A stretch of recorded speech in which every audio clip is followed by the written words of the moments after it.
So the Irvine mission is comprised of 6 zones or stakes, and it has, starting from the south up, you have the San Clemente stake or zone, you have Mission Viejo, Laguna Niguel, Rancho Santa Margarita, Irvine, and then Newport. And then we also have a Spanish zone that covers kind of the lower half, the lower 4 zones. It's a more wealthy area. Orange County is wealthy, at least our part of Orange County. There are, of course, pockets of lower income, but for the most part it is middle and upper class. So that's kind of the dynamics of the mission, is that it's on the coast. It's really a mainstream place of California. I think it's kind of what we kind of think of California. It's really the accumulation of that. The languages that are spoken there, of course, English and Spanish. We also have Mandarin Chinese and a newer branch starting in the Newport zone of Marshallese. And so there's a kind of a small demographics of Marshallese people, which are people from the Marshall Islands out in the middle of the Pacific Ocean. And so there's a branch that's starting up there, and that's also a really exciting thing, is just to see the different branches that are coming up here in just these random places. And so they're all a ton of different languages, tons of people. You'll meet people of different backgrounds from different countries every single day, and so you got to keep on your toes on understanding different cultures. And so it's not a typical, I think, American mission where it's just tons of just normal Americans. It's the melting pot of America is right there in Irvine, Orange County. Church history, there is one thing. The Mormon Battalion did march through San Juan Capistrano, which is a city down in the San Clemente zone.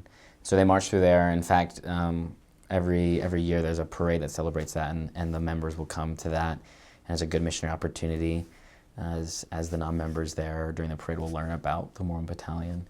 So that's one kind of interesting church history fact about our mission. Kind of the wards and stuff there. A typical family ward down there will comprise about 150 to 200 members, and those are about active. And then less active members, probably about another 200 for each individual area. And of course that ranges and depends on the area that you serve in. But there's a lot of strong members there. The church is definitely known down there. Most everyone that you'll meet on the street will know and recognize who you are, even before you start talking. And so definitely the Mormon church is recognized down in Irvine. But again, because of the diversity of Irvine, there are, of course, people that don't recognize it and don't know a lot about the church, just like everywhere else in the United States. Again, I think because of the diversity is that there's no really one main concern that a lot of people have. It does have that mainstream feel again of kind of like this pop culture, and so that is kind of one thing that you will face, not often, but it is, again, you just have to know and understand cultures and know a little bit about a lot of things, is I think a good way to prepare for Irvine, just because there's so many different types of people. A big thing that we really stressed when I was there was finding people, and so this isn't a South American mission, but there are people there that are ready to be taught. And so really learning to start a normal conversation is really crucial, whether that's finding through members, finding through your own efforts. Studying chapter 9 in Preach My Gospel is crucial. Being able to understand how we can find people to teach. We need to be constantly finding when we're down there. While we're going through appointment to appointment, don't just stay in your car or stay on your bike. But really have a desire to talk to everyone that you see. And you won't always get that opportunity, and that's sad too. But having that desire, I think, is the number one thing, to always want to be finding new people, talking to everyone that you see, having that love for that person before you even talk to them. I think it's something that we need to develop before we go on a mission. When I was about 3/4 of the way through my mission, I was able to teach a family and was able to bring them into the gospel and the church, and it was a wonderful experience for me. I learned so much throughout that opportunity. What I think led to that was, of course, first of all, was their desire to join the gospel, but also was, I remember praying to be able to teach a family. And while it is so amazing to bring just even one person into the gospel, I think sometimes what we can do as missionaries is pray for families to teach, or pray for the opportunity to help build families. Because families are our Heavenly Father's plan for us. And being able to bring a family or help build a family in the gospel is part of our job as missionaries.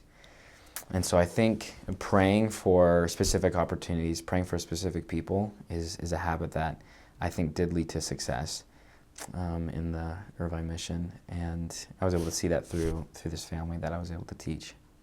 Yeah, so I served from March 2013 to April 2015. And I first served in Dana Point, which is a southern harbor city in the San Clemente zone. Then I was moved up to Irvine. I served in the Northwood Ward, kind of the top part of the mission. Then I was moved down to the Saddleback YSA Ward, which covers Mission Viejo, Rancho Santa Margarita, Ladera Ranch, Costa de Casa, and a few other little cities around there.